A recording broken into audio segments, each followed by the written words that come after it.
ஆண்டவராகிய இயேசு கிறிஸ்துவின் ஈரத்தின் நாமத்தினாலே உங்களுக்கு என் அன்பின் நல்வாழ்த்துதலை மிகுந்த மனமகிழ்ச்சியோடு தெரிவித்துக் கொள்ளுகிறேன்.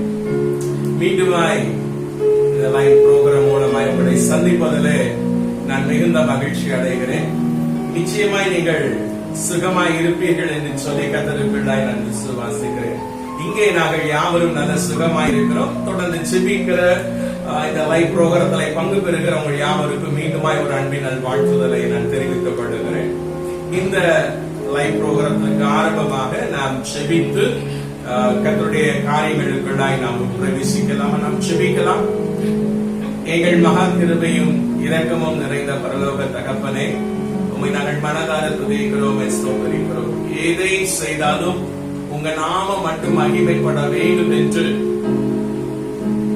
உங்களுடைய பிள்ளைகளுக்கு நீர் கட்டளையாய் கொடுத்த இந்த கட்டளையை நாங்கள் நினைவு கூர்ந்து இந்த புரோகிராமை உங்களுடைய நாமத்தின் மகிமைக்காக நாங்கள் ஒப்புக் கொண்டிருக்கிறோம். தேவரே, இதில் பங்கு பெறுகிற, இதை காண்கிற, இதை கேட்கிற ஒவ்வொருவரும் மறுரூபமாக்கப்பட வேண்டும். அப்பா தகப்பனே, சத்தியத்திலே ஊன்று கட்டப்பட வேண்டும் என்று அந்த பாரத்தோடு உடைய பாதங்களை அர்ப்பணம் செய்கிறோம். துவக்கமும் முடிவும் நீங்களாய் இருந்து வழி நடத்தி ஆசீர்வதிக்கும் வழியாக நாங்கள் ஒப்புக் கொடுக்கிறோம். இந்த இடம் முழுவதும் தேவ ஆவியானுடைய பிரசன்னம் முழு ஆளுகை உண்டாகட்டும் என்று சொல்லி தகப்பனே உடைய நாமத்தின் மகிமைக்காக நாங்கள் ஒப்புக் கொடுக்கிறோம். எல்லாவற்றையும் பொறுப்பெடுத்து நடத்துங்க. பாடல் பகுதி, துதி ஆராதனை பகுதி, அப்பா தகப்பனே உடைய வார்த்தையை தியானிக்கிற பகுதி, நிறைவின் செப பகுதி, எல்லாவற்றிலும் நீங்க மகிமை அடைய நாங்கள் ஒப்புக் கொடுக்கிறோம். உங்களுடைய பிள்ளைகளை எடுத்து பயன்படுத்துங்க. இன்ப இயேசு ராஜாவே, ஈரற்ற இனிய நாமத்தில் பிதாவே, ஆமென். என் அன்பு தேவ பிள்ளைகள், எனக்கு அன்பான தேவனுடைய பிள்ளைகளே, மீண்டுமாய் இந்த காணொளியின் மூலமாக ஆண்டோடைய வார்த்தையை பகிர்ந்து கொள்வதிலே எனக்கு மிகுந்த சந்தோஷம். ஆண்டவரே, என்ன வார்த்தையை நான் பகிர்ந்து கொடுக்க வேண்டும் என்று சொல்லி ஞாயிற்றுக்கிழமை மாலையிலிருந்து தொடர்ந்து ஜெபிக்க ஆரம்பித்தேன். புதன்கிழமை இரவு எனக்கு கர்த்தர் ஒரு வார்த்தை கொடுத்தார். ஆனால் அது ஒரு கடினமான ஒரு உபதேசம் தான். அதை அன்று இரவு சத்தியம் தொலைக்காட்சியிலே நம்முடைய அருமையான சகோதரன் மோகன் சி லாசரஸ் அவர்கள் செய்தி கொடுக்கும் பொழுது அடியானுக்கு என்ன காரியத்தை சொல்லி இருந்தாரோ இந்த நாளிலே பேசும்படியாக அந்த காரியத்தை அந்த நாளில் அந்த தேவ மனிதர் மூலமாக உறுதிப்படுத்தினார். எனக்கு மிகுந்த சந்தோஷமானது. நான் உறுதிப்படுத்திக் கொண்டேன், கர்த்தர் தான் என்னோடு பேசினார் என்று சொல்லி. இன்றைக்கு நாம் பார்க்க இருக்கிற இந்த சத்தியம் பரலோகத்தின் நியாய தீர்ப்பு. ஜட்ஜ்மெண்ட்னாவே எல்லாருக்குமே கொஞ்சம் மனசு கஷ்டத்தை கொடுக்கக்கூடிய ஒரு காரியம்தான்.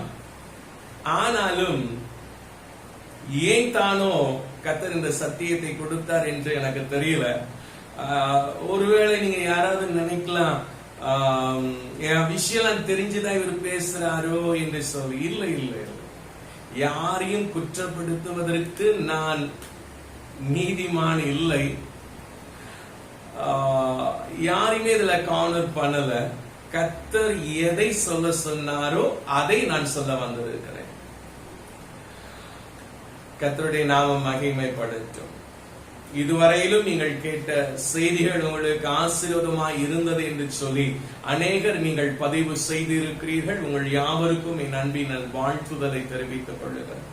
இது மீண்டும் ஒரு விசை உங்களை நிதானித்து பார்க்க, பரிசோதித்து பார்க்க, உங்களை நீங்களே ஆயத்தப்படுத்திக் கொள்ள ஒரு பரிசுத்தத்துக்கு ஏதுவான பாதையிலே நிச்சயமாய் உங்களை நடத்தும் என்பதிலே சந்தேகமே இல்லை.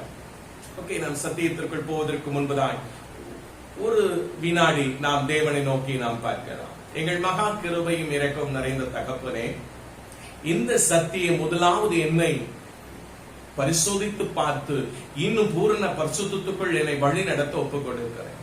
இதை கேட்க இருக்கிற என் அன்பு பிள்ளைகளோடு நீ தொடர்ந்து பேசும்படியாய் ஒப்புக் கொடுக்கிறேன். இயேசுவின் நாமத்தில் பிதாவே, ஆமென். நான் வருகை குறித்து பேசணும்னு ஆசைப்பட்டு என் மனைவிட்ட கூட நான் சொன்னேன், நான் வருகை குறித்து பேச போறேன்.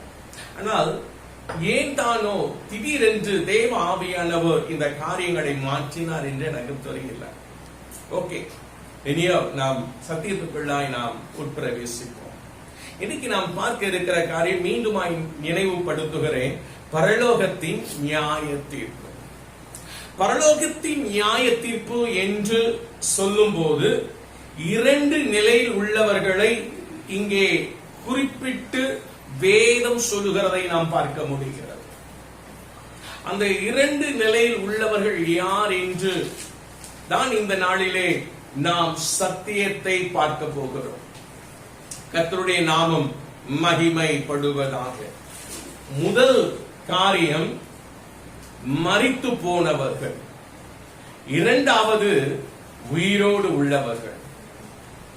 மரித்து போனவர்களை குறித்தும் நாம் பார்க்க போகிறோம், உயிரோடு இருக்கிறவர்களை குறித்தும் நாம் பார்க்க போகிறோம். என்ன சந்தோஷம் தானே உங்களுக்கு? நாம் தொடர்ந்து சத்தியத்திற்குள் நாம் போவோம். முதல் நிலை, ஃபர்ஸ்ட் பார்ட், அது என்ன என்றால் மரித்து போனவர்கள். கர்த்தருடைய நாமம் மகிமைப்படுவதாக. மத்தேயு எழுதின சுவிசேஷம் 24ஆம் அதிகாரம் 13வது வசனம். மத்தேயு எழுதின சுவிசேஷம் 24ஆம் அதிகாரம் 13வது வசனம். அங்கே இப்படியா எழுதப்பட்டிருக்கிறது, முடிவு பரியந்தம் நிலை நிற்பவனே ரட்சிக்கப்படுவான். என்னங்க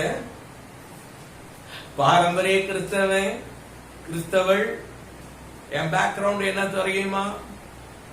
நான் ரட்சிக்கப்பட்டு எத்தனை வருஷம் ஆயிட்டு தெரியுமா? ஞானஸ்நானம் எடுத்து அபிஷேகம் பெற்று சபையில அங்கத்தினராக்கி. No my dear brother and sister, கர்த்தர் அதெல்லாம் உன்கிட்ட கேட்கல. இன்று உன் ஜீவன் போகுமானால் என்று வேதத்தில் எழுதியிருக்கிறது. உன் நித்தியத்தை இங்கே காண போகிறார். அப்போ அந்த கடைசி நிமிஷம், வினாடி, neck of the moment, last minute, அதுக்கேற்ற நிலையில இருந்தா மட்டும்தான். அதுதான் இங்கே சொல்கிறது, முடிவு பரியந்தம் நிலை நிற்பவனே ரட்சிக்கப்படுவான். அதாவது உயிரோடு வாழ்கிற அந்த நாட்கள்ல தன்னுடைய இஷ்டம் என்று சொல்லி இஷ்டத்துக்கு வாழ்ந்தவர்கள் பல பாவ சாபங்களை தன் வாழ்க்கையிலே சேர்த்து கொண்டவர்கள், இப்படி சொல்லலாம், சம்பாதித்துக் கொண்டவர்கள் என்று சொல்லி.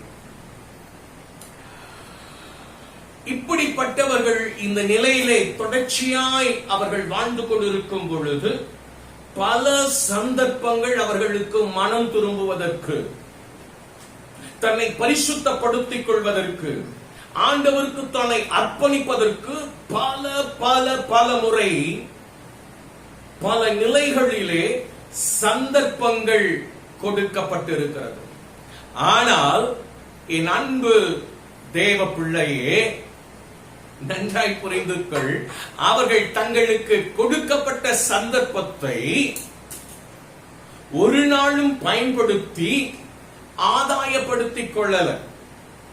இந்த நிலையிலே அவர்கள் மெத்தனமாக பிற்பாடு பார்த்துக்கலாம், என்ன பெரிய விஷயம் அப்படின்னு சொல்லி அதை தட்டி கழித்தவர்களாக தொடர்ந்து வாழ்ந்த நிலையிலே ஒரு காரியம் தன் இருதயத்தின் இஷ்டத்தை போல வாழ்ந்து கொண்டிருந்த நாட்களிலே தான் மரணம் அவர்களை சந்திக்கிறது. இந்த நிலையில தான் மரணம் அவர்களை சந்திக்கிறது. எப்படி? இஷ்டம் போல வாழ்ந்து பல சந்தர்ப்பங்கள் கொடுக்கப்பட்டும் அதை உதாசனப்படுத்தினவர்களாய், தன் இருதயத்தின் படியாய், தன் நினைவின் படியாய், தன் இஷ்டப்படியாய் வாழ்ந்த அந்த நாட்களிலே அவர்கள் மரணத்தை சந்திக்கிறார்கள். எடுத்துக்கொள்வோம், வெளிப்படுத்தின விசேஷம் 20ஆம் அதிகாரம் 12ஆம் வசனத்தை நாம் வாசிக்க நாம் கேட்க போகிறோம். வெளிப்படுத்தின விசேஷம் 20ஆம் அதிகாரம் 12வது வசனத்தை நாம் துரிதமாக நாம் வாசிக்க போகிறோம். மரித்தோராகிய சிறியோரையும் பெரியோரையும் தேவனுக்கு முன்பாக நிற்க கண்டேன். அப்பொழுது புஸ்தகங்கள் திறக்கப்பட்டன. ஜீவ புஸ்தகம் என்னும் வேறொரு புஸ்தகம் திறக்கப்பட்டது. அப்பொழுது அந்த புஸ்தகத்தில் எழுதப்பட்டவைகளின்படி மரித்தோர் தங்கள் தங்கள் கிரியைகளுக்கு தக்கதாக நியாய தீர்ப்படைந்தார்கள். ஹல்லேலூயா. பாருங்க, மரித்தவர்கள் என்ற லிஸ்ட் கொடுக்கும் போது சிறியவர்கள் மற்றும் பெரியவர்கள் நிற்க கண்டே. கர்த்தருடைய நாம மகிமைப்படட்டும். இங்க புஸ்தகங்கள் திறக்கப்பட்டன எழுதியிருக்கு இல்லையா? புஸ்தகங்கள் என்று சொல்லும் பொழுது 2 புத்தகம் இருக்கிறது. அங்கு ஒரு புத்தகத்தை மட்டும்தான் குறிப்பிட்டு இருக்கிறது. 2 புத்தகம் இருக்கிறது. 2மே திறக்கப்படுகிறது. நம்ம தப்ப முடியாது. தம்பி, தங்கச்சி, சகோதர சகோதரி, தாயை, தகப்பனே, ஆண்டவருக்கு முன்பதாக அந்த நியாய தீர்ப்பின் நாளிலே அந்த ஜட்ஜ்மெண்ட்ல ஆட்டுக்குட்டியான ஒரு சிங்காசனத்துல உட்கார்ந்து நியாயாதிபதியா இருக்கும் பொழுது அங்க தப்பிக்கவே முடியாது. 2 புத்தகம் இருக்கிறது பரலோகத்துல. ஒரு புத்தகம் ஞாபக புத்தகம், 2வதான புத்தகம் ஜீவ புத்தகம். ஞாபக புத்தகத்துக்கும் ஜீவ புத்தகத்துக்கும் நிறைய வித்தியாசங்கள் இருக்கிறது. வெவ்வேறு காரியத்துக்காக அது பயன்படுத்தப்படுகிறது. ஓகே, ஞாபக புத்தகம், இதை குறித்து சின்ன விளக்கம். இந்த புத்தகத்துல உயிரோடு வாழ்ந்த நாட்களில் செய்ததான, இப்ப நம்ம பார்க்கிறது மரித்து போனவர்களை குறித்து நம்ம பார்க்கிறோம். ஓகேவா? இதுல உயிரோடு இருக்கிற நம்மளுடைய விஷயமும் வந்து அடங்கிருது. ஓகே, அப்போ உயிரோடு வாழ்ந்து கொண்டிருந்த நாட்கள்ல நல்ல விஷயங்கள் மற்றும் தீமையான செயல்கள், மற்றவர்களை காயப்படுத்தி, குற்றப்படுத்தி, அவப்படுத்தி பல செயல்கள் செய்தோம் அல்லவா? இவைகள் எல்லாம் இந்த ஞாபக புத்தகத்திலே, அதாவது பாவ செயல்கள் எல்லாம், நீ குறைவாய் வாழ்ந்த, ஜீவித்த, செய்த அத்தனை காரியங்களும் இந்த ஞாபக புத்தகத்தில் எழுதப்பட்டிருக்கும். அடுத்த ஒரு புத்தகம், இது ஜீவ புத்தகம். இந்த ஜீவ புத்தகம் என்று சொன்னால் இந்த புஸ்தகத்துல உலகத்தில் பிறந்தவர்கள் யார் யாரெல்லாம் இருக்கிறார்களோ அவர்கள் எல்லாருடைய பெயரையும் எழுதப்பட்டிருக்காது. என்னங்க சொல்றீங்க? எனக்கு பர்த் சர்டிபிகேட் இருக்குது, ஆதார் கார்டு இருக்கு, ரேஷன் கார்டு இருக்குது, டிரைவிங் லைசன்ஸ் இருக்குது, ஸ்கூல் சர்டிபிகேட் இருக்குது, நிறைய விஷயம் நான் வச்சிருக்கேன், பாஸ்போர்ட் கூட வச்சிருக்கிறேன், எனக்கு ஆதாரத்துக்கு நிறைய விஷயம் இருக்கு.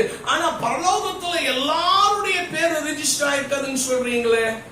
Yes, my dear brother and sisters, please listen today. நல்லா இந்த நேரத்துல கவனி. எல்லாருடைய பேர் எழுதுறதுக்காக இந்த ஜீவ புத்தகம் கிடையாது. இந்த புத்தகத்திலே யார் யார் பெயர் எழுதப்படுகிறதோ அவர்கள் மட்டும்தான் தேவர் ராஜ்யத்துக்குள் உட்பிரவேசிக்க முடியும். அவங்க மட்டும்தான் ரட்சிக்கப்பட முடியும். ஹல்லேலூயா. சொல்வோமே ஹல்லேலூயா. அப்போ உன்னுடைய பெயரும் என்னுடைய பெயரும் எழுதப்பட்டிருக்கிறதா என்று நிச்சயம் தெரியாது. ஆனால் நீயும் நானும் நமக்கு முன்னோடிகளாய் இருந்த மூதாதியர்கள், பிதாக்களும், நல்லா தெரிஞ்சு அவங்க பேர் கூட எழுதியிருக்கான்னு தெரியாது, மேல போனாதான் தெரியும். ஆனா இருக்கிற அந்த neck of the moment, last minute, கடைசி வினாடி வரைக்கும் நம்மளுடைய கற்பை பரிசுத்தமாய் காத்துக்கொள்ள வேண்டும், ஜீவியத்தை பரிசுத்தமாய் காத்துக்கொள்ள வேண்டும். கர்த்தருடைய நாமம் மகிமைப்படுவதாக. இப்பொழுது ஒரு வசனத்தை நாம் வாசிக்க போகிறோம். அதாவது அந்த புத்தகத்துல யார் யார் பேர் எழுதப்பட்டிருக்கோ அவங்க மட்டும்தான் மனம் திரும்பி கிறிஸ்துவை தன் ரட்சகராக சொந்த தெய்வமாக ஏற்றுக்கொள்வார்கள். அவர்கள் மட்டும்தான் வைராக்கியமா கிறிஸ்துவுக்காக வாழ்வாங்க. மற்றவங்க நிலைமை எல்லாம் சும்மா கேள்விக்குறிதான். Okay, right. ஒரு வசனத்தை நம்ம வாசிக்க போகிறோம். எபேசியர் 1 அதிகாரம் 4வது வசனத்தை நாம் வாசிக்க போகிறோம். எபேசியர் எழுதின நிருபம் 1 அதிகாரம் 4வது வசனத்தை நாம் வாசிக்க நாம் கேட்போம். துரிதமாய் நாம் வாசிப்போம். தமக்கு முன்பாக நாம் அன்பில் பரிசுத்தமுள்ளவர்களும். தமக்கு முன்பாக யார் தெரியுமாங்க? உங்களை நியாயம் விசாரிக்க இருக்கிறார் பாருங்க, ஆட்டுக்குட்டியானவர் சிங்காசனத்துல. அவருக்கு முன்பாக நாம் அன்பில், அவர் நம்மள அன்பு அழைச்சார் பார்த்தீங்களா? அந்த அன்புல பரிசுத்தம் உள்ளவர்களா. அந்த அன்பு நம்மளுக்கு ஃபுல்ஃபில்னஸ் ஆனாதான் ஹோலினஸ் கூட நம்ம போக முடியும், பரிசுத்தத்துக்குள்ளே போக முடியும். இல்லைன்னா இடையில ஸ்ட்ரக் ஆயிடும், ஸ்லிப் ஆயிருவோம், ஏதாவது மிஸ்டேக் பண்ணிடுவோம். ஓகே, வாசிப்போம். தமக்கு முன்பாக நாம் அன்பில் பரிசுத்தம் உள்ளவர்களும் குற்றம் இல்லாதவர்களுமாய் இருப்பதற்கு அவர் உலக தோற்றத்திற்கு முன்னே கிறிஸ்துவுக்குள் நம்மை தெரிந்து கொண்டபடியே. ஹல்லேலூயா. எப்படிங்க? கிறிஸ்துவுக்குள்ளாக நம்ம குற்றமற்றவர்களாய் நிற்கும்படி நம்மை தெரிந்து கொண்டார். யாரையெல்லாம் அவர் தெரிந்து கொள்ள வேண்டும் என்று தீர்மானித்தாரோ அவர்களுடைய பெயர் ஜீவ புத்தகத்தில் எழுதப்பட்டிருக்கும். ஹல்லேலூயா. இந்த வசனத்தின்படி குடும்ப வரிசைப்படியாக யார் யாரெல்லாம் பிறந்தாங்களோ வளர்ந்தாங்களோ அவர்கள் அறிந்து கொள்ள வேண்டிய ஒரு காரியம், உன்னுடைய பெயர் இந்த ஜீவ புஸ்தகத்தில் இருக்கிறதா என்றுதான். ஹல்லேலூயா. பேர் எழுதப்படாத யார் ஒருவரும் தேவனுடைய ராஜ்யத்திலே, ஹல்லேலூயா, இப்படி சொல்றேன், அந்த ராஜ்யத்தை பெற முடியவே முடியாது. ஏன் தெரியுமா? கடைசி மட்டும் பேர் எழுதப்படாதவங்க தம் பரிசுத்தத்தை காத்து கொள்ளவே முடியாது. இன்னொரு விஷயம் சொல்றேன், அப்ப பேர் எழுதப்பட்டவங்களா ரொம்ப பர்ஃபெக்டா இருப்பாங்களா? அவங்களுக்கும் நிறைய டிஃபிகல்ட்டான சிச்சுவேஷன் கிரியேட் ஆகிக்கொண்டே இருக்கும். சாத்தான் அவன் கொண்டு வருவான். ஓகே, சரி. இப்போ பேர் எழுதப்பட்டிருக்கா எழுதப்படலையா இதெல்லாம் நமக்கு தெரியல. ஆனா நம்ம பரிசுத்தத்தை பாதுகாத்து கொள்றதுக்காக ரொம்ப ட்ரை பண்ணி முயற்சி எடுத்து பல விதத்துல நம்மளை பாதுகாத்து ஓடிக்கொண்டே இருக்கிறோம். நல்ல விஷயம். இந்த நிலையிலே உள்ளவர்கள் யார்? அப்போ அவங்க எழுதியில இந்த சந்ததியில அப்படியே அவங்க டிராவல் ஆயிட்டு இருக்கும் போது ரட்சிக்கப்படவே மாட்டாங்க. பல சந்தர்ப்பங்கள் கிடைத்தாலும் அவர்கள் அதை என்ன பண்ண போறதில்ல, பயன்படுத்திக் கொள்ளவே போவதில்லை. இந்த நிலைமையில இருக்கிறவங்க யார் என்பதை தான் இந்த நாளிலே நாம் புரிந்து கொள்ள போகிறோம். அதுதான் சொல்லப்பட்ட அந்த வசனம் சொல்லுகிறது. வெளிப்படுத்தல் 20:12 மரித்தோராகிய சிறியோரையும் பெரியோரையும் தேவனுக்கு முன்பாக நிற்க கண்டேன்.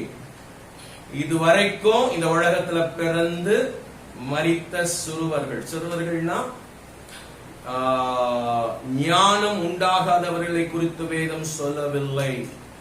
நன்மை தீமை நல்லது கெட்டது அறிந்த சிறுவர்கள் சிறுமிகள் மற்றும் பெரியோர்கள், இவங்க எல்லாரும் யாருக்கு முன்னாடிங்க? கிறிஸ்து இயேசு மகாராஜாவுக்கு முன்பாக நிற்க கண்டேன். அல்லேலூயா. அவர் நியாய தீர்ப்பின் நாளிலே நியாயாதிபதியாக அந்த மகா நாளிலே வீற்றிருப்பார். என் அன்பு தேவ பிள்ளையே, முதல் நிலை மரித்தவர்கள். சோ அவங்க வாழ்ந்த நாட்களில் எப்படி வாழ்ந்தாங்க என்பது அவர்களுக்கு தான் தெரியும். அவர்களை படைத்த சர்வ வல்லவராகிய கிறிஸ்துவுக்கு தெரியும். அவருடைய வாழ்க்கையை நீ அறிந்திருந்தால் உனக்கு தெரியும். இப்போ இது முதல் நிலை. இப்போ இரண்டாவது நிலை. இந்த இரண்டாவது நிலை இருக்கிறவங்க யார் தெரியுமா? இப்போ நம்மளாம் உயிரோடு இருக்கோம் பார்த்தீங்களா? நம்ம தான் இந்த இரண்டாவது நிலைக்குள் நாம் இருக்கிறோம். கர்த்தருடைய நாமம் மகிமைப்படட்டும். இது ரொம்ப வெரி இம்பார்ட்டன்ட் மெசேஜ். கடைசி காலத்துல ஒவ்வொருவரும் கண்டிப்பாய் தெரிந்து கொள்ள வேண்டிய ஒரு சத்தியம். இது கேட்க கொஞ்சம் கஷ்டமா தான் இருக்கும். என்ன பண்றது, ஆண்டவர் பேச சொல்லிட்டா நான் பேசிடுறேன். இல்லைன்னா நான் அவருக்கு கணக்கு கொடுக்கணும் இல்லையா? கொஞ்சம் கஷ்டமா இருந்தாலும் பொறுத்துக்குங்க, சகித்துக்குங்க. கொஞ்சம் கவனமாய் கேட்டு உங்களுடைய வாழ்க்கையின் பகுதிகளை மாற்றிக்கொள்ளுங்க. நிச்சயமா நீங்கள் ஆசீர்வதிக்கப்படுவீர்கள், மேன்மைப்படுத்தப்படுவீர்கள், பரலோக ராஜ்யத்தை சுதந்திரித்துக் கொள்ள முடியும். சத்தியத்திற்குள்ள போகலாமா? கர்த்தருடைய நாமம் மகிமைப்படட்டும். ஒரு வசனத்தை நாம் வாசிக்க கேட்க போகிறோம். வெளிப்படுத்தின விசேஷம் 22ஆம் அதிகாரம் 12வது வசனம் வாசிப்போம். சீக்கிரமாய் வருகிறேன், அவனவனுடைய கிரியைகளின்படி அவனவனுக்கு நான் அளிக்கும் பலன் என்னோட கூட வருகிறது. என்ன சொல்றாருங்க? அவனவனுடைய கிரியைகளின்படி. Jesus is coming soon and very very very soon. ஒரு சாங் எனக்கு ஞாபகம் வருது. அந்த கோரஸை பாடிட்டு அப்படியே நம்ம அந்த செய்திக்குள்ள நம்ம போலாமா? Soon and very soon we are going to see the King. அந்த ரொம்ப சின்ன வயசுல இருந்து அந்த பாடின பாட்டு நினைவுக்கு வருகிறது. கர்த்தருடைய நாமம் மகிமைப்படும். ரொம்ப நல்லா இருக்கும். அது பாடலாம நம்ம கண்டிப்பா ஒரு நாள்ல யார பார்க்க போறோம்? ஏசப்பாவ. அதுக்காக தானே நம்ம பிரயாசப்பட்டு ஓடிட்டு இருக்கோம் இல்லையா? Soon and very soon we are going to see the King. Soon and very soon we are going to see the King. Soon and very soon we are going to see the King. Hallelujah, hallelujah, we are going to see the King. Hallelujah, hallelujah, we are going to see the King. இன்னும் கொஞ்சம் காலம்தான் ராஜாதி ராஜாவை சந்திப்போ.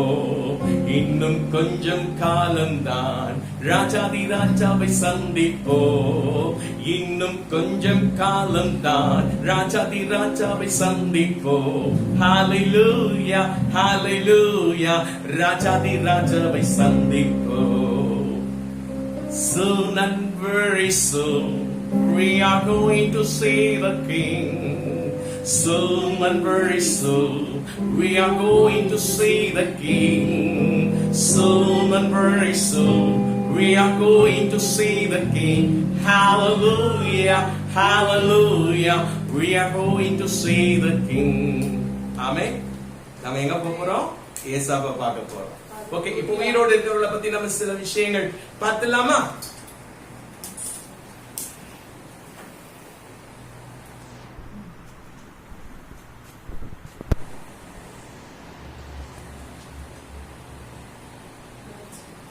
இரண்டாவது நிலைக்குள்ளாய் நாம் போகிறோம். அந்த இரண்டாவது நிலை உயிர் உள்ளவர்கள் சொன்னா வாழ்ந்து கொண்டிருக்க நம்மை குறித்து இந்த இடத்துல வேதம் சொல்லுகிற நல்ல விஷயங்கள். வெளிப்படுத்தின விசேஷம் 22ஆம் அதிகாரம் 12வது வசனத்தை நாம் வாசிக்க நாம் கேட்கலாமே.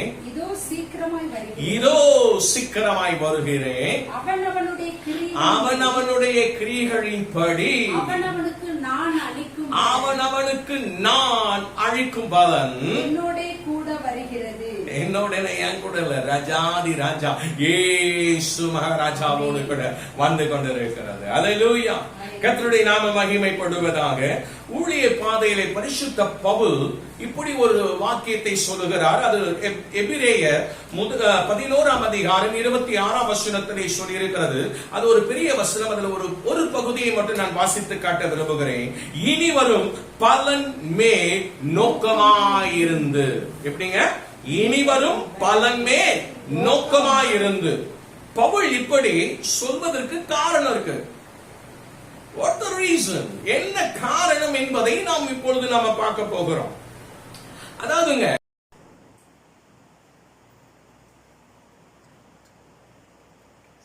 ஓகே, நம்ம இவ்வளவு நேரம் நம்ம முதல் நிலையில் உள்ள மரித்தவர்களை குறித்து நாம் பார்த்தோம். இப்பொழுது இரண்டாவது நிலை உயிர் உள்ளவர்களை குறித்து நாம் பார்க்கிறோம். அதற்கு ஒரு வசனத்தை இப்பொழுது நாம் வாசிக்க நாம் கேட்க போகிறோம். வெளிப்படுத்தின விசேஷம் 22ஆம் அதிகாரம் 12வது வசனத்தை நாம் வாசிக்க கேட்போம். வெளிப்படுத்தின விசேஷம் 22ஆம் அதிகாரம் 12வது வசனம். இதோ சீக்கிரமாய் வருகிறேன், அவனவனுடைய கிரியைகளின்படி அவனவனுக்கு நான் அளிக்கும் பலன் என்னோட கூட வருகிறது. இப்ப பாருங்க, ஏசப்பா சொல்றேன், நான் ரொம்ப சீக்கிரம் வர போறேன். நான் வரும்போது என் கூடவே உங்களுக்கு கிஃப்ட்ஸ் எடுத்துட்டு வர போறேன். கிஃப்ட்ஸ்னு ஒன்னே என்னமோ பொருளெல்லாம் எடுத்துட்டு வர அப்படின்லாம் நினைக்காதீங்க. ஏதோ கிஃப்ட் ராப்லாம் பண்ணிலாம் கொண்டு வர, அப்படி இல்லை. நம்ம வாழ்கிற இந்த நாட்களில் எப்படி வாழ்கிறோமோ அதற்குரியதான பிரதிபலனை, ஓகேவா, அவர் கூட வருது. அதனால்தான் பவுல் என்ன சொல்றாருன்னா, தன் ஊழிய பாதையிலே ஒரு காரியத்தை சொல்லுகிறார். எபிரேயர் 11ஆம் அதிகாரம் 26ஆம் வசனத்திலே அழகாய் சொல்லுகிறார், இனி வரும் பலன் மேல் நோக்கமாயிருந்து. சோ வந்துட்டு இருக்குது, நான் அதை ரிசீவ் பண்ண போறேன். அதுக்காக நான் அது மேலேயே நோக்கமா இருக்கிறேன், ரொம்ப கான்சியஸா இருக்கிறேன், கான்பிடென்டா நான் அதை வெயிட் பண்ணி அதை பெற்றுக்கொள்ளணும், வாங்கிக் கொள்ளணும்னு சொல்லி ரொம்ப ஆசையா இருக்கிறேன். இன்னொரு இடத்துல பவுல் சொல்லுவார், ஓட்டத்தை ஓடினேன்,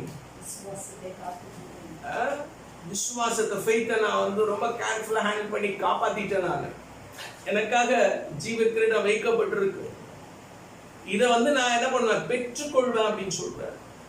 இப்படி நிறைய விஷயங்கள் பவுல் தன்னுடைய அனுபவத்திலே சொல்லி இருக்கிறார். அப்போ பவுல் இப்படி சொல்றதுக்கு காரணம், ஒரு ரீசன் இருக்கணும் இல்லையா? அதை நான் உங்களுக்கு சொல்லி நான் விலக்கி காண்பிக்க நான் விரும்புகிறேன். அதாவது நம்ம வாழ்ந்த காலங்கள், இந்த உயிரோடு இருந்த அந்த காலங்கள், இப்போ வாழ்ந்துட்டு இருக்கோம் பார்த்தீங்களா? இப்போ பாத்தீங்கன்னா நிறைய நேரத்துல நம்ம நல்லது செய்கிறவர்களா இருப்போம், இல்லைன்னா தீமை செய்கிறவர்களா இருப்போம். இப்படியே நம்ம வாழ்க்கையை நம்ம ஓட்டிக்கொண்டே இருப்போம்.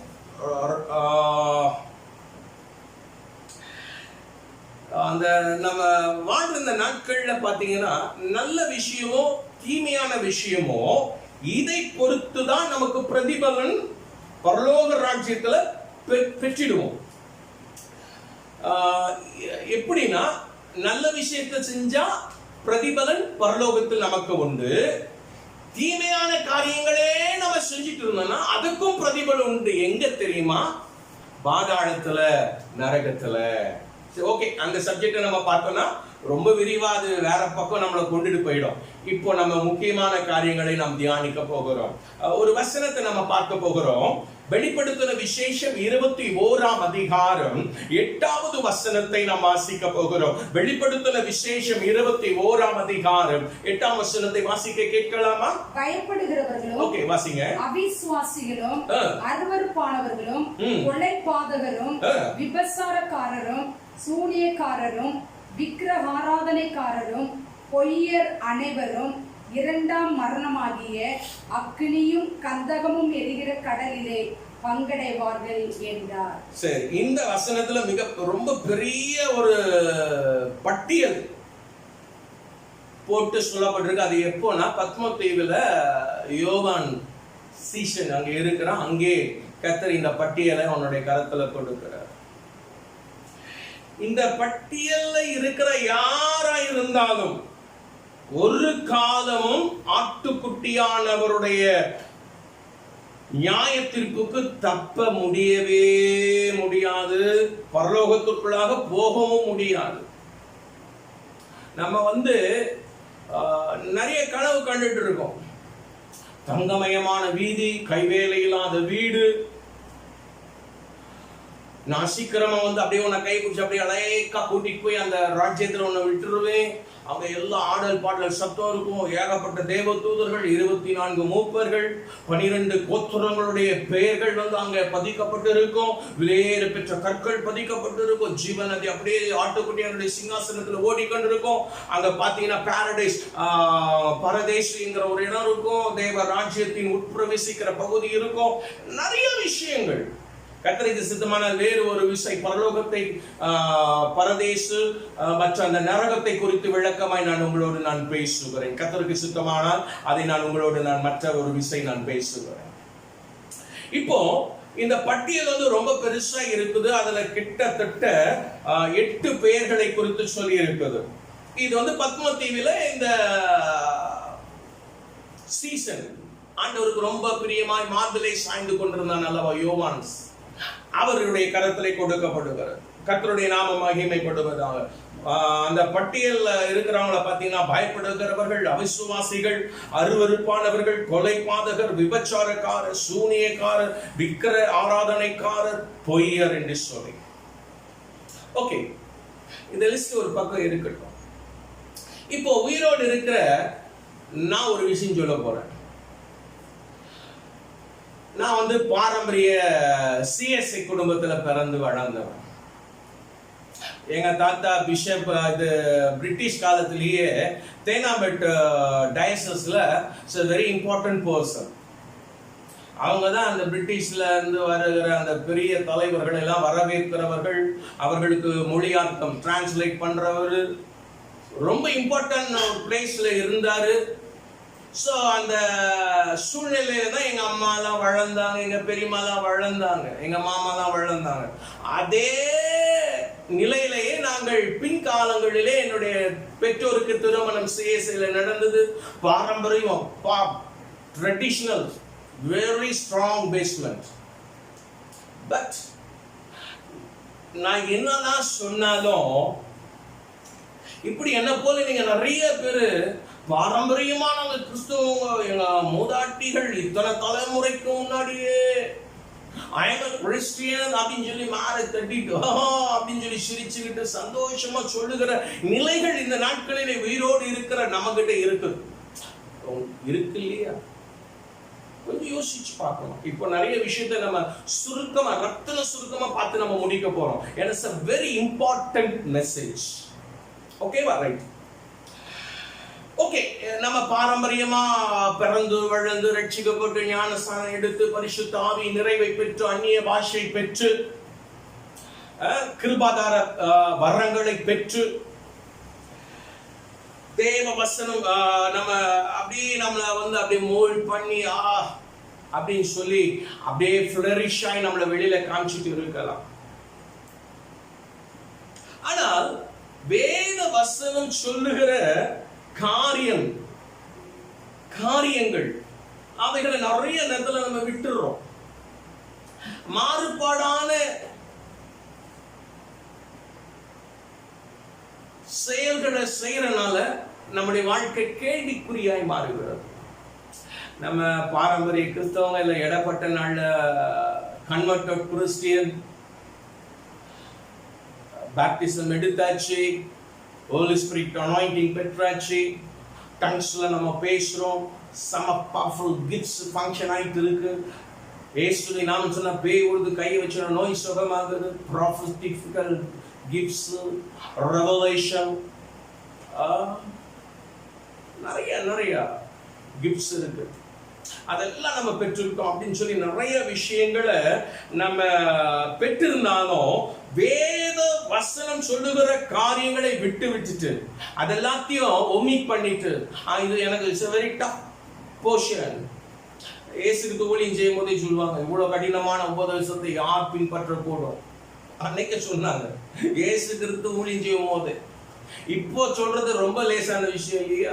சோ அந்த வேத வசன சத்தியத்தின் படி நம்ம வாழாம அந்த வசனத்தின் அந்த சட்ட திட்டங்கள், அந்த கமாண்ட்மெண்ட்ஸ், கட்டளைகளை விட்டுட்டு மாறுபாடான என்றால் சத்தியத்துக்கு புறம்பான வாழ்க்கையை நாம் யார் ஒருவர் செய்தாலும் வாழ்ந்தாலும் நம்முடைய நிலை என்ன தெரியுமா?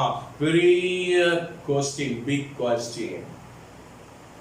அல்லேலூயா, கர்த்தருடைய நாமம். அப்ப நம்ம எவ்வளவு கேர்ஃபுல்லா நம்ம வாழ வேண்டியது இருக்குன்றதை நம்ம தெரிஞ்சுக்கணும்.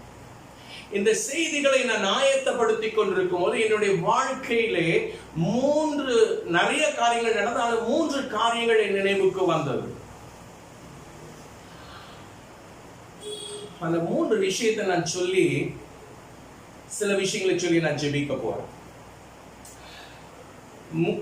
ஒரு விசை என் தாயாரிடத்திலே ஒரு குறிப்பிட்ட குடும்பத்தார் வந்து எனக்கு இப்படிப்பட்ட நிலைகள் வந்து விட்டது, எப்படியாவது இந்த ஒரு விஷயங்களை தூக்கி விடுங்கள், எங்களுக்கு உதவி செய்யுங்கள் என்று வந்து கேட்கிறார். அப்பொழுது என்னுடைய தாய் சற்றும் எதையும் யோசிக்காமல், தன் கணவனுக்கு கூட அதை சொல்லாமல் தன்னிடத்தில் இருந்த 48 சவரன் நகையும் 2 லட்சம் பணங்களையும் அவருடைய கரங்களிலே கொடுக்கிறார்கள். காலங்கள் கடந்தது. அவர்கள் ஒரு அளவுக்கு தலை நிமிர்ந்து விட்டார்கள்.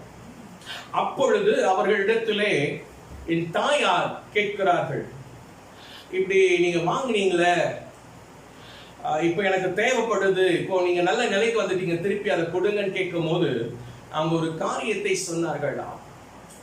நான் வாங்கினதுக்கு ஏதாவது ப்ரூஃப் இருக்கா, அத்தாட்சி இருக்கா, ரைட்டிங்ல ஏதாவது இருக்கா, டாக்குமெண்ட் இருக்கா? எங்க அம்மா பேதலிச்சு போயிட்டாங்க. ஏன்னா நம்பிக்கைக்குரியவர்கள். எங்க அம்மா படபடுத்து போயிட்டு அப்படியே பேதலிச்சு அப்படியே ஸ்ட்ரக்காய் நின்னுட்டாங்க. அவ்வளவுதாங்க. 48 சவரனும் போச்சு, 2 லட்சமும் போச்சு, பல வருஷங்களும் உருண்டு ஓடி போச்சு. இப்படி எங்களை ஏமாத்தியாச்சு. அவரு ஊழியம் செஞ்சுட்டு இருந்த ஊழியக்காரர். ஓகே, என்னையா போகட்டும். இன்னொரு விசை என்னுடைய வாழ்க்கையிலே நடந்த சம்பவம். ஒரு வாலிபன் தன் தோழனோடு சேர்ந்து ஷர்ட் தச்சு, ரெடிமேட் ஷர்ட்ஸ் நல்லா ஃபர்ஸ்ட் கிளாஸ் ஃபினிஷிங்கோட ஸ்டிச் பண்ணி சேல் பண்ணிட்டு இருந்தார். நான் அவரை ஊக்கப்படுத்தணும்னு சொல்லிட்டு அவர் மேல ஒரு அன்பு வைத்து அவர் சொன்னதான அந்த தொகையை முழுமையாய் அவருடைய கரத்துல கொடுத்து, எனக்கு ஒயிட் ஷர்ட் ஃபுல் ஹேண்ட் வேணும் அப்படின்னு சொல்லி நான் கொடுத்தேன். பல முறை நான் அவர்கிட்ட கேட்டேன். நான் அது இது இப்போ அப்போன்னு சொல்லி காலத்தை கடத்தினார்கள். மாதங்கள் உருண்டோடினது. அதற்கு பிற்பாடு இன்னைக்கு வரைக்கும் அந்த ஷர்ட் என் கையில வந்து சேரல. அவர் யார் தெரியுமா? Is a Christian. இன்னைக்கும் கிறிஸ்தவராக தான் இருப்பார் அவரு. ஒருவேளை தன்னால என்றதை கூட ஆண்டவருக்கு செஞ்சுட்டு கூட இருக்கல அந்த நாட்கள், எனக்கு தெரியல. இன்னொரு சம்பவம் என் வாழ்க்கையிலே நடந்தது. ஊழியத்தின் பாதையிலே ஓட்டேரி பகுதியிலே நாங்கள் ஊழியம் செய்கிறோம் என்பதை நீங்கள் நன்றாக அறிந்திருக்கீங்க. அப்போ ஒரு நபருடைய வீட்டின் மேலே நாங்கள் சபை நடத்தி கொண்டிருந்தோம். அந்த இடத்திற்கு 2.5 லட்சம் நாங்கள் லீஸ் கொடுத்தோம். 3 ஆண்டு என்று நான் 2 ஆண்டு என்று நான் பேசினேன். அவர்கள் 3 ஆண்டு கேட்டார்கள். ஓகே என்று நான் என் சம்மதத்தை தெரிவித்தேன். 3 ஆண்டுகள் முடிந்தது. இன்னும் கொஞ்சம் தவணை முறை என்று சொல்லுகிற அளவுக்கு கால சமயத்தை கேட்டார்கள். ஓகே என்று சொன்னேன். ஆனால் காலம் கடந்தது. நான் ஒரு நாளிலே தொலைபேசியிலே ஐயா என்று சொல்லி மிகுந்த தன்மையோடு, தாழ்மையோடு, அன்போடு அவரிடத்திலே சில காரியங்களை நான் பேசினேன். பேசி முடித்த மறுநாள் திரும்ப நான் கான்டாக்ட் பண்ணணும்னு சொல்லி நான் பார்க்கும்போது அவருடைய வாட்ஸ்அப், அவருடைய போன் கான்டாக்ட் நம்பர் டோட்டலா சேஞ்ச் பண்ணிட்டார். இவர் ஒரு ஊழியக்காரர். So AD loss co-incident மாதிரி என்னோட லைஃப்ல நிறைய விஷயங்கள் நடந்திருக்கு. அதை பத்திலாம் இப்ப நான் கவலைப்படல. ஒரு நாட்களில் எனக்கு கஷ்டம் இருந்தது, துக்கம் இருந்தது, சஞ்சலம் இருந்தது, சின்ன சின்ன கசப்புகள்லாம் இருந்தது. ஆனால் எல்லாவற்றையும் கிறிஸ்து இயேசுவுக்கு நான் மன்னித்து விட்டேன். ஏன் தெரியுமா? எங்களை அழைத்தது மனிதன் அல்ல, கர்த்தராகிய தேவன். ஆமென். ஹல்லேலூயா, ஹல்லேலூயா. சோ 48 சவரன் போயிட்டு, 2 லட்சம் போயிட்டு, அந்த ஷர்ட்டுக்கு கொடுத்த ஒரு சின்ன அமௌண்ட் போயிட்டு, லீஸுக்காக சபைக்காக கொடுத்த 2.5 லட்சம் போயிட்டு. முதல் நான் சொன்னேன் அல்லவா, அவர்கள் ஊழியம் செய்தவர்கள், ஊழியக்காரர். கடைசியாக நான் சொன்னேன் அல்லவா, அவர்களும் ஊழியக்காரர். இடையிலே ஒருவரை சொன்னேன் அல்லவா, அவர்கள் பூர்வீக கிறிஸ்தவர். Right, okay. வேத சத்தியத்தின்படி நியாயம் விசாரிக்கும் ஆட்டுக்குட்டியானவருக்கு இவர்கள் அருவருப்பானவர்கள், பொய்யர்கள் என்று நான் அழகாய் தெரிந்து கொண்டேன். அல்லேலூயா, அல்லேலூயா. நானும் மாம்சத்துல தான் இருக்கேன். எனக்கும் ரத்த ஓட்டம்லாம் இருக்கு, வேகம் இருக்கு, விறுவிறுப்பு இருக்கு, பலன் இருக்கு, சாதுரியம் இருக்கு. பேக்ரவுண்ட் இருக்கு. இதெல்லாம் வச்சு நான் என்ன பண்ண முடியும்? என்னை நான் கனப்படுத்திக் கொள்ள முடியும், என்ன நான் குற்றவாளியை மாற்றிக்கொள்ள முடியும். ஆட்டுக்குட்டியானதுக்கு முன்னாடி நிற்கிற தகுதி இழக்க செய்யும். ஒருவேளை இதெல்லாம் நான் ரீகலெக்ட் பண்ணிடலாம், பட் அப்பா இயேசுவுக்கு முன்னாடி நான் நிற்க முடியாது. ஆனால் இவர்கள் இந்த செயலை செய்தார்கள். மனத்தாங்களை கொடுத்தது, வேதனை கொடுத்தது, அந்த கடினமான பாதைகளை நாங்கள் கடப்பது எங்களுக்கு மிகவும் கடினமாக இருந்தது. அதிலே என்னுடைய இளைய சகோதரியுடைய திருமணம் எல்லாம் பயங்கர கேள்விக்குறியாய் மாறினது. என்னுடைய திருமணம் பெரிய கேள்விக்குறியாய் மாறினது. பல சூழ்நிலைகளுக்கு தள்ளப்பட்டோம். ஆனால் தேவனாகிய கர்த்தர் எனக்கு ஒரு தெளிவை கொடுத்தார். தேவ வசனத்தின் நியாயம் விசாரிக்கிற தேவ ஆட்டுக்குட்டியானவருக்கு இவர்கள் எல்லாரும் அருவருப்பானவர் மற்றும் பொய்யர்கள். இதை நான் நன்றாய் புரிந்து கொண்டேன். எனவே எல்லா இழைப்பின் காரியங்களையும் செய்திட்டு அவர்களை கர்த்தருடைய கரத்துல முழுசா ஒப்பு கொடுத்துட்டேன். அல்லேலூயா. கர்த்தருடைய நாமம் மகிமைப்படுவதாக. சமீபத்துல கூட அந்த லீஸுக்கு கொடுத்த அந்த ஊழியக்காரருடைய மகனை நான் சந்திக்க ஒரு நல்ல வாய்ப்பு கிடைத்தது. எனக்குள்ள ஒரு வேகம் வந்தது, மாம்ச சொல்லிச்சு, எல்லாரும் முன்னாடி பப்ளிக்ல நீ கேட்டுரு. அப்ப ஆவியானவர் சொன்னார், மகனே நீ பொறுமையாயிரு, அமைதலாயிரு, உன் பரிசுத்தத்தையும் உன் வாயின் வார்த்தைகளையும் காத்துக்கொள்ளினாரு. பக்கத்துல போய், ஹாய் தம்பி, எப்படி இருக்கிற, how are you, praise the Lord, அப்பா அம்மா எல்லாம் எப்படி இருக்கிறாங்க, ஊழியம் எப்படி நடந்துட்டு இருக்கு, சபை ஊழியம் எப்படி இருக்கு, எல்லாத்தையும் விசாரிச்சேன். அவர் கொஞ்ச நேரத்துல வெளவெளத்து அப்படியே வேர்த்து விறுவிறுத்து போனாரு. ஏன்னா இதை குறித்து நான் பப்ளிக்ல பேசுவேனோ என்று. ஒரு நாளும் நான் பேச போவது இல்லை. ஏனென்றால் நியாயம் விசாரிக்கிற ஒருவர், அவர் தான் நாட்டுக்குட்டியானவர். இயேசு கிறிஸ்து சிங்காசனத்திலே உட்காரும் நாள் வந்து இருக்கிறது. அவர் அன்னைக்கு பார்த்துக் கொள்வார். ஆனால் இந்த நாட்களில நான் மிகுந்த சமாதானத்தோடும் சந்தோஷத்தின் மன நிறைவோடும் ஆசீர்வாதத்தோடும் நாங்கள் இருக்கிறோம். எவ்வளவு பெரிய பெரிய இழப்புகள் தான், தவிப்புகள் தான். ஆனால் இன்றைக்கும் அநேகருக்கு எங்களை ஆசீர்வாத ஊற்றுக்கண்ணாய் கர்த்தர் வைத்திருக்கிறார். பெருமைக்காய் சொல்லல, சந்தோஷமாய் கர்த்தருடைய நாம மகிமைப்படும்படியா நாங்கள் சொல்லுகிறோம். எங்களுக்கு கிடைக்கிற சொற்பமான ஆசீர்வாதங்களை வைத்து அநேகரை நாங்கள் தாங்கிக் கொண்டிருக்கிறோம், தூக்கி நிலைநிறுத்திக் கொண்டிருக்கிறோம். நாங்கள் முழங்காலிலே நின்று செபிக்கும் போது பெயரை சொல்லி, இன்னாரை நீ விசாரி, இவர்களுக்கு இப்படிப்பட்ட காரியத்தை செய் என்று சொல்வார். அதை நாங்கள் எதையும் யோசிக்க மாட்டோம். அடுத்த நேர வேலைக்கு எங்களுக்கு சாப்பாடுக்கு இருக்கா இல்லை யோசிக்க மாட்டோம். முதல் போய் செஞ்சுட்டு வந்து, அப்பா நாங்க செஞ்சிட்டோம்ப்பா. நாங்க செஞ்சது சின்ன விஷயமா இருக்கும், அங்கிருந்து கொடுக்கப்படுறது பெரிய விஷயமா இருக்கும். நாங்கள் ஒவ்வொரு நாளும் அனுபவித்துக் கொண்டு இருக்கிறோம். ரொம்ப பீஸ்ஃபுல்லா இருக்கிறோம், ஹாப்பியா இருக்கிறோம், பிளஸட் பர்சனாய் மாறி இருக்கிறோம். கர்த்தருடைய நாமம் மகிமைப்படட்டும். இது தேவனுடைய நாமத்தின் மகிமைக்காக இந்த சாட்சியை நான் சேர்த்து சொல்லுகிறேன். சோ உயிரோடு இருக்கிற இந்த நாட்களிலே நன்றாய் புரிந்து கொள், உன்னுடைய மூதாதையர்கள், உன்னுடைய பெற்றோர்கள் ஒருவேளை இப்படிப்பட்ட தீய செயல்களை செய்திருப்பது நீ சிறு வயதாக இருக்கும் பொழுதே உனக்கு தெரிந்திருக்கலாம். உன்னுடைய பெற்றோர் அதை ரீப்ளேஸ் பண்ணாம, அதை திருப்பி செலுத்தாமல் ஒருவேளை அவருடைய ஆயுசு நாட்கள் முடிவு வந்திருக்கும், மரித்து போயிருப்பார்கள். அவருடைய நிலை என்ன என்பது நியாய தீர்ப்பின் நாளிலே தான் தெரியும். அதை நான் சொல்வதற்கு எனக்கு எந்த அருகதையும் கிடையாது. சோ உனக்கு நல்லா தெரியும், அவருடைய பிள்ளையாய் இருக்கிறாய், மகனாக மகளாக நீ இருக்கிறாய், உன் பெற்றோரின் பிள்ளையாய் நீ இருக்கிறாய். இதுல மிக முக்கியமான சத்தியத்தை தான் இப்போ உங்களோடு நான் பேசுகிறேன். உனக்கு நன்றாய் இந்த காரியங்கள் தெரியும். உன் பெற்றோர்கள் என்ன காரியத்தை செய்தார்கள், எப்படி வாழ்ந்தார்கள், எப்படி மற்றவர்களிடத்தில் நடந்து கொண்டார்கள், எத்தனை பேருடைய ஆசீர்வாதங்களை இவர்கள் சூறையாடினார்கள் என்றெல்லாம் உனக்கு நன்றாய் தெரியும். அவருடைய காலங்கள் முடிந்தது, மரணம் வந்துவிட்டது. முதல் நிலையிலே அவர்களுடைய நிலை முடிந்தது. ஜட்மெண்ட்ல நம்ம பார்த்துக்கலாம், அவங்க எங்க இருக்கிறாங்க, ஏது இருக்கிறாங்க, எப்படிப்பட்ட ஜட்மெண்ட், அதெல்லாம் அப்புறம் பார்த்துக்கலாம். ஆனா நீ ஜட்மெண்ட்டுக்காக ரெடி ஆயிட்டு இருக்க, ப்ரிப்பேர்ட் ஆயிட்டு இருக்கிற, உயிரோட தான் இருக்கிற. இந்த நாட்களிலே கர்த்தர் உன்னை ஆசீர்வாதமாய் வைத்திருக்கிறார். நல்ல ஞானம், நல்ல படிப்பு, நல்ல புத்தியம், நல்ல சம்பாத்தியம், நல்ல நிலையில கர்த்தர் உன்னை செட்டில் பண்ணி இருக்கிறார். உனக்கு நல்லா தெரியும், என் அன்பு தேவ பிள்ளை, மகனே மகள, உன்னுடைய பேரண்ட்ஸ் செய்த அந்த தவறுகள் உனக்கு நல்லா தெரியும். கர்த்தருடைய நாம மகிமைப்படுவதாக. என் அன்பு தேவ பிள்ளையே,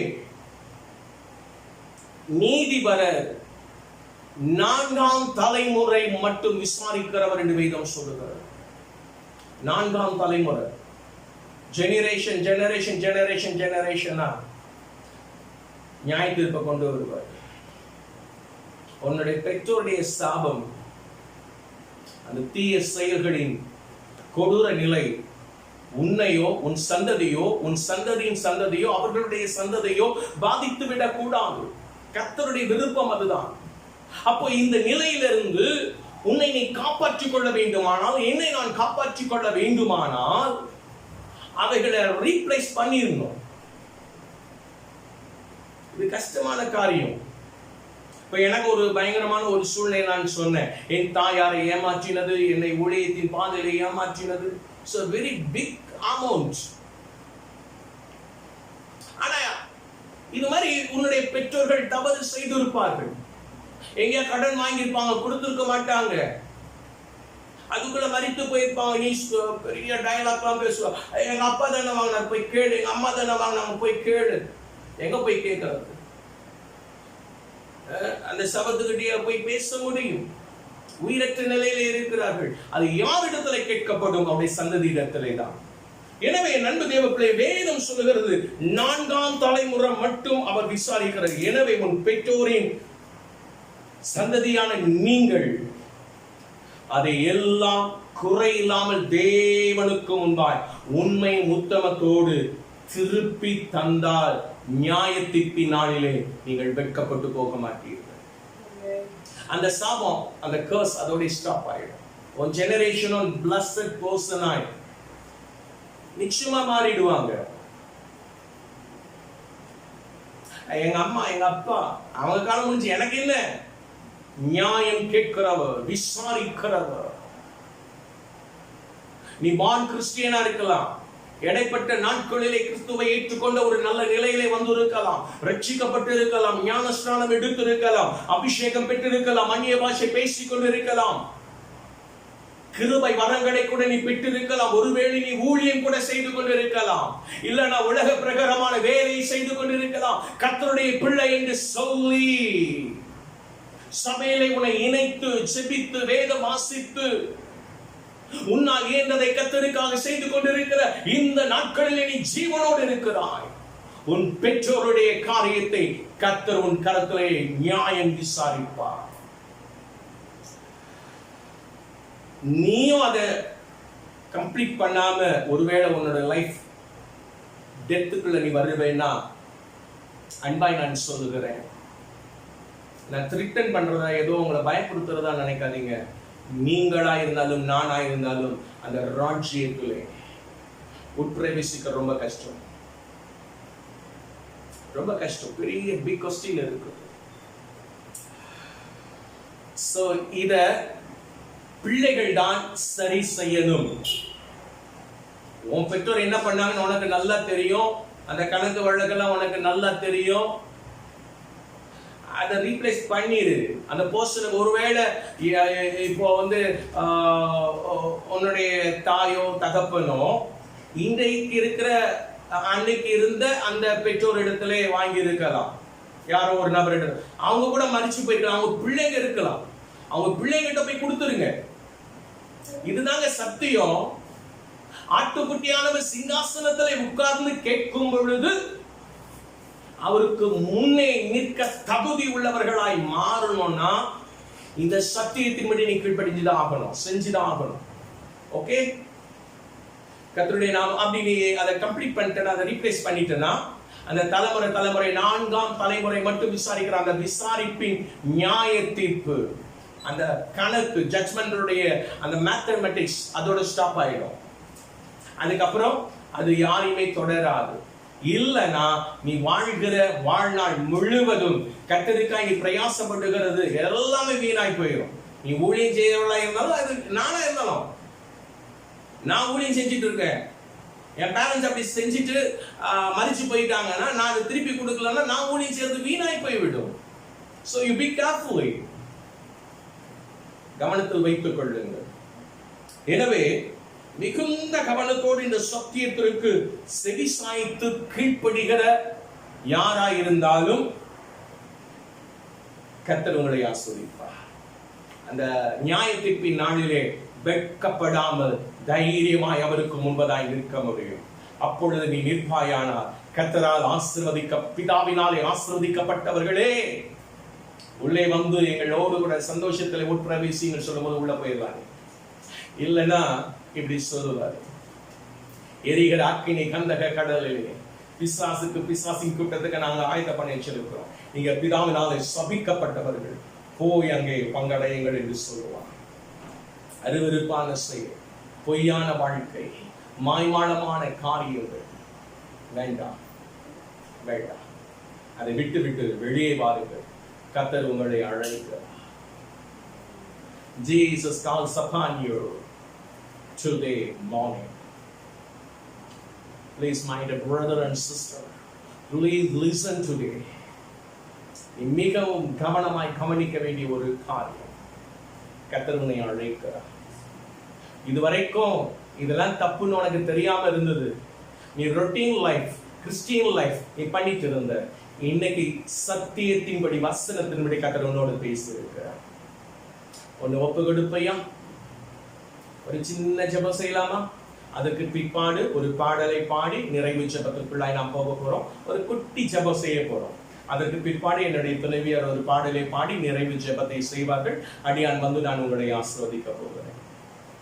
எங்கள் மகா கிருபையும் இரக்கமும் அன்பும் நிறைந்த தகப்பனே, இந்த சத்தியத்தை நீங்க கொடுத்து என்னை இன்னும் ஒரு விசை பரிசோதித்து பார்க்க, இந்த வசனத்துக்கு முன்பதாக என்னை நிலைநிறுத்தி பார்க்க தந்த நல்ல கிருபைக்காய் ஸ்தோத்திரம். இயேசுவின் நாமத்தில் பிதாவே, ஆமென். அருமையான வேளையில ஒரு சத்தியத்தை நம்ம கேட்டோம். நியாயத்திற்கு தேவன் நமக்காக நியமித்து வைத்திருக்கிறார். மரித்தோருக்கும் யாருக்கா இருந்தாலும் ஆண்டவர் நியாயத்திற்கு வைத்திருக்கிறார். அந்த நியாயத்திற்கு நம்ம ஆயத்தமாய் கொண்டே இருக்கிறோம். முடிவு பரியந்த நிலைநிற்பவனே ரட்சிக்கப்படுவான் என்று சொன்ன சத்தியத்தை கேட்டோம். இந்த நாட்டில் ஆண்டவர் சொன்னார், சீக்கிரமா வரப்போறேன், உனக்குரிய கிரியைகள் வரப்போகுதுன்னு சொன்னார். இந்த வேளையில எல்லா கண்களும் மூடி ஆண்டுடைய கரத்தை நம்மளை ஒப்பு கொடுக்கலாமா? ஒருவேளை நம்ம அறிந்தும் அறியாம அநேக காரியங்கள் செய்திருக்கலாம். ஒருவேளை செய்திருக்கலாம், செய்யாம இருந்திருக்கலாம். ஆனா செய்து அது மன்னிப்பு கேட்டாலும் நாம் செய்ய வேண்டிய காரியங்கள் உண்டு. அதற்கு நம்மளை ஒப்பு கொடுக்கும் போது கர்த்தர் நிச்சயமாகவே அவர் பெரிய காரியங்களை செய்கிறவராக இருக்கிறார். பாடலை பாடி அப்படியே நம்ம ஜெபத்துக்குள்ள போக போறோம். நியாயத்தீர்ப்பினால் நெருங்குதே சர்வர காலமாகுதே. நியாயத்தீர்ப்பினால் நெருங்குதே சர்வர காலமாகுதே. மாயலோகம் நம்பி மாண்டிடோ, மானிடரை மீட்க மாட்டீரோ.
சத்தியத்தின்படி வாழவிட்டால் பரலோகம் கிடையாது என்பதை நாங்கள் அறிந்திருக்கிறோம்.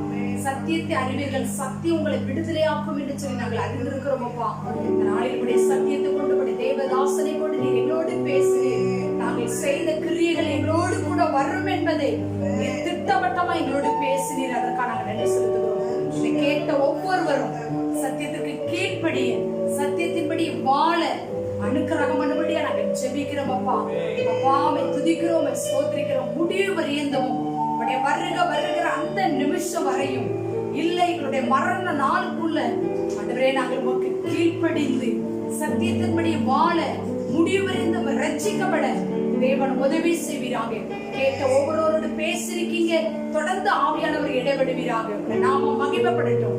நம்முடைய தாசனை எடுத்து பயன்படுத்துங்க. எல்லா துதி கன மகிமை எல்லாமுக்கு செலுத்துகிறோம். இந்த இயேசுவின் மூலம் வேண்டிக் கொள்கிறோம் பிதாவே. ஆமென், ஆமென்.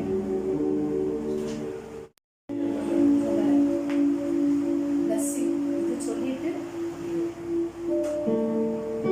நாம் யாவரும் சேர்ந்து சொல்வோமா? என் ஆத்துமாவே கர்த்தரை ஸ்தோத்திரி, என் முழு உள்ளமே அவருடைய பரிசுத்த நாமத்தை ஸ்தோத்திரி. என் ஆத்துமாவே கர்த்தரை ஸ்தோத்திரி, அவர் செய்த சகல உபகாரங்களையும் மறவாதே. ஆமென்.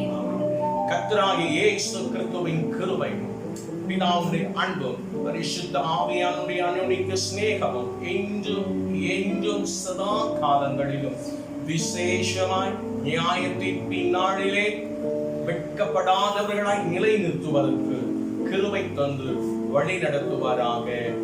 ஆமென்.